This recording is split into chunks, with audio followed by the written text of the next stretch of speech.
అబ్బో ఇక్కడ కేజీ చీరలు కొంటే అర కేజీ చీరలు ఫ్రీ అంట. మంగళ్య షాపింగ్ మాల్ కేజీల్లో సేల్, టన్నుల్లో ఆనందం. మాజీ స్పీకర్ బాన్సువాడ ఎమ్మెల్యే పోచారం శ్రీనివాసరెడ్డి తిరుగుబాటు ప్రకటించారు.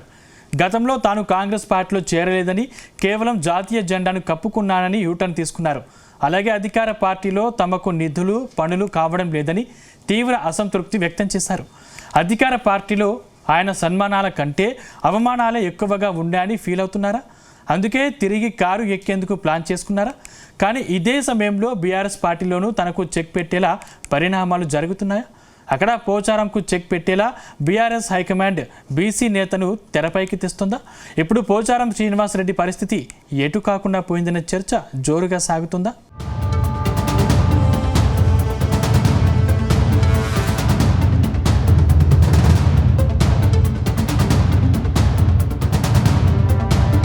రాజకీయాల్లో శాశ్వత మిత్రులు శత్రువులు ఉండరనే సామెతుంది. అందులోనూ అనుభవజ్ఞులైన నేతలకు గౌరవం తగ్గితే రాజకీయ సమీకరణాలు తారుమారవుతాయనే చర్చ సైతం ఉంది. ఇప్పుడు ఆ సామెత మాజీ స్పీకర్ బాన్స్వాడ ఎమ్మెల్యే పోచారం శ్రీనివాసరెడ్డికి సరిపోతుందని చర్చ మొదలైంది. తాజాగా గులాబీ బాస్ కేసీఆర్ను ప్రశంసిస్తూ రేవంత్ ప్రభుత్వాన్ని కడిగి పారేసిన పోచారం శ్రీనివాసరెడ్డి రాబోయే రోజుల్లో ఎలాంటి రాజకీయ అడుగులు వేస్తారోనని అందరూ చర్చించుకుంటున్నారు. మరోవైపు పోచారం శ్రీనివాసరెడ్డి చూపు కేసీఆర్ వైపు మల్లుతోందా అనే అనుమానాలు వస్తున్నాయి.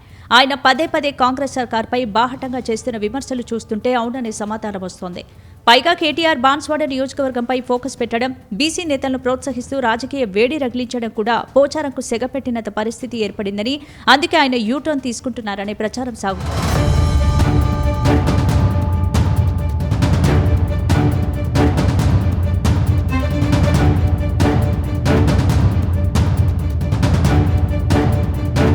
తాజాగా మాజీ స్పీకర్ పోచారం శ్రీనివాసరెడ్డి సంచలన కామెంట్స్ చేశారు. బాన్స్వాడ నియోజకవర్గానికి రావాల్సిన నిధులు, డెవలప్మెంట్ పనుల కోసం సీఎం మంత్రులకు ఫోన్ చేస్తే ఏ ఒక్కరూ స్పందించడం లేదని బాంబు పేల్చారు. కాంగ్రెస్ ప్రభుత్వంలో కనీసం కలవడానికి కూడా అపాయింట్మెంట్ ఇవ్వడం లేదన్నారు. తానెప్పుడూ స్వార్థ రాజకీయాల కోసం నిర్ణయాలు తీసుకోలేదని, పార్టీ మార్పుపై ఆయన ఆసక్తికర వ్యాఖ్యలు చేశారు. అలాగే కేసీఆర్ గొప్ప నాయకుడు, తెలంగాణలో జరిగిన అభివృద్ధి అంతా ఆయన హయాంలోనే సాధ్యమైందన్నారు. అన్నం పెట్టిన వాళ్లను మర్చిపోయే రకం కాదు. కేసీఆర్ను మోసం చేసి పార్టీ మారడం నాకు ఎంతమాత్రం ఇష్టం లేకుండే అంటూ తన అంతర్మతనాన్ని బయటపెట్టారు. బీఆర్ఎస్ పార్టీలోని కొందరు నాయకుల వ్యవహార శైలి, కొందరు దౌర్భాగ్యుల తీరు వల్లే తాను ఆ పార్టీకి దూరం కావాల్సి వచ్చిందని ఆవేదన వ్యక్తం చేశారు. బాన్స్వాడ నియోజకవర్గ అభివృద్ధి పనుల కోసం రేవంత్ రెడ్డి ప్రభుత్వం మద్దతు ఇస్తుందనే ఆశతో ముందడుగు వేసిన పోచారానికి అక్కడ కూడా చేదు అనుభవాలు ఎదురవుతున్నట్లు ఆయన మాటల ద్వారా స్పష్టమవుతోంది. 20 జూన్ నాడు పొంగులేటి శ్రీనివాసరెడ్డికి ఫోన్ చేసిండు. నేను చేయాలి, ఆయన చేసిండు. నాకు నీకు ఏమేమైనా సమస్యలు ఉన్నాయంటే నాకు డబుల్ బెడ్రూమ్ ఒక 70 కోట్లు ఇవ్వాలి, కార్యకర్త చేసినటువంటి పనులు ఒక 100 కోట్లు ఇవ్వాలి, రెసిడెన్షియల్ స్కూల్ పని బంద్ అయింది దానికి పైసలు ఇవ్వాలి, దవాఖానా పైసలు పని బంద్ అయింది దానికి ఇవ్వాలి, ఆడ సిద్ధాపూర్ చెరువు పని బంద్ అయ్యి దానికి పని సాగాలి, లిఫ్ట్ ఇరిగేషన్ పనులు బంద్ అయినాయి ఇది సాగాలి, కోటగిలో దవాఖానా పని బంద్ అయింది అది సాగాలి, వన్నిలో దవాఖానా పని బంద్ అయింది అది సాగాలి. మరి ఇవన్నీ నాకు ఆగిరేనంటే టక్కన ఫోన్ సీఎంతో కలిపి ఫోన్ వచ్చి టిఫిన్ చేసిన తర్వాత ఇవన్నీ నేను చెప్పినాన్ని నాకు ఇవన్నీ సమస్యలు ఉన్నాయి, మీరు ఓకే అంటేనే కండువ కప్పుకోవట్లేదు, కప్పుకో, నాకే పైసలు అక్కర్లేదు, నాకు ఏం అక్కర్లేదు, అన్ని హామీ ఇస్తున్నా, 6 మాసాల్లో కూడా పూర్తి చేస్తా అన్నాడు. ఇవన్నీ కండువ కప్పు, ఆ కండువ కూడా జాతీయ కండువ కప్పుకున్నా. ఎమ్మెల్యే మీటింగ్ పెడితే అందరం పోయినాం, మీటింగ్ అయినాక విడివిడిగా మాట్లాడి పోయినాం. మరి వీటి కోసం వచ్చినాయి కదా నేను. బట్టి గారు చిన్న దగ్గరికి ఇలా లిస్ట్ మొత్తం తీసుకోండి, ఆ లిస్టు తీసుకొని 2 సార్లు ఇచ్చేయండి, ఒకసారి కాదు కానీ. ఇక పొంగులేటి గారు ఆ లిస్ట్ తీసుకోండి 2 సార్లు మీరు ఇచ్చేయండి. ఇచ్చిన తెల్లారి ఫోన్ చేస్తే బట్టి లేవట్టాడు, పొంగులెట్టి ఇవ్వట్టాడు. ఏమని చెప్పుకోను నేను? మీరు చెప్పారు కానీ బట్టి ఇవ్వలేదు, పొంగులెట్టి ఇవ్వలేదు, నాకు రూపాయి ఇవ్వలేదు. రూపాయి ఇవ్వలేదా? ఇవ్వలేదు. వేమ నరేందర్ రెడ్డి గారు బయట పిలిచిండు. వేమన్నా చిన్న బాధపడుతున్నాడు, అది ఇంకా పేమెంట్ కాలేదట, నువ్వన్నా మార్చిలో కూడా 3 విడతలు ఇప్పి, సరే ఆయన తీసుకుని ఆయన వెళ్ళిపోయాడు. తెల్లారి వేమ నరేందర్ ఫోన్ చేస్తే ఆయన లేపడు. 50 సార్లు చేసిన ఒకసారి కాదు, 50 సార్లు లేపడు. రాజకీయ పరిణామాల వల్ల, కొంతమంది దౌర్భాగ్యాలు చేసినటువంటి బాధల వల్ల నేను కొంత నిర్ణయం తీసుకుని మారాల్సి వచ్చింది. నేను మీ ఎంబడొచ్చి శంకుస్థాపన పూజ చేసిన రవీందర్ రెడ్డి గారి ఇంటికి పిలిపించి నన్ను ఇష్టం వచ్చి తిట్టిండు, బండబూతులు తిట్టిండు. నువ్వు ఎమ్మెల్యే మరి ఎందుకు పోయినావు? నాకు అడిగి పోవాలి కదా. లేదు సార్, ప్రోటోకాల్ ప్రకారంగా పోవాల్సి వస్తుంది సార్. నేను లేదు, నాకు అడిగేదాకా పోతాక వీలేదు, నువ్వు అడిగిపోవాలి.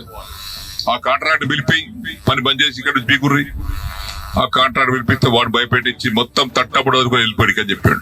అయితే కాంగ్రెస్ ప్రభుత్వ పనితీరుపై ఆయన బహిరంగంగానే విరుచుకుపడడం, కేసీఆర్ పాలనను కొనియాడడం వెనుక పోచారం తీవ్ర నైరాశ్యంలో ఉన్నారని అర్థమవుతోంది. రేవంత్ రెడ్డి సర్కార్ నుంచి సరైన సహకారం అందకపోవడంతో ఆయన మళ్లీ సొంతింటి వైపు చూస్తున్నారా అనే చర్చ ప్రారంభమైంది. బీఆర్ఎస్ నుంచి కాంగ్రెస్లోకి వెళ్లిన సీనియర్ నాయకుడికి మంత్రుల వద్ద అపాయింట్మెంట్ దొరకపోవడం, అభివృద్ధి నిధులు ఆగిపోవడం అనేది ఇతర ఫిరాయింపు ఎమ్మెల్యేలలో కూడా కొత్త భయాలను, సందేహాలను రేకెత్తిస్తోంది. అటు చేరికల సమయంలో పెద్ద ఎత్తున హామీలిచ్చిన రేవంత్ ప్రభుత్వం తీరా చేరాక సీనియర్ నేతలను పక్కన పెట్టడం వల్ల సొంతూరు కూటమిలోనే అసమ్మతి రేగుతోంది. ప్రస్తుతం బాన్స్వాడ ఎమ్మెల్యే పోచారం శ్రీనివాసరెడ్డి చేసిన వ్యాఖ్యలు కాంగ్రెస్ ప్రభుత్వ పనితీరుకి, ప్రతిపక్ష బీఆర్ఎస్కు బలమైన ఆయుధంగా మారాయి.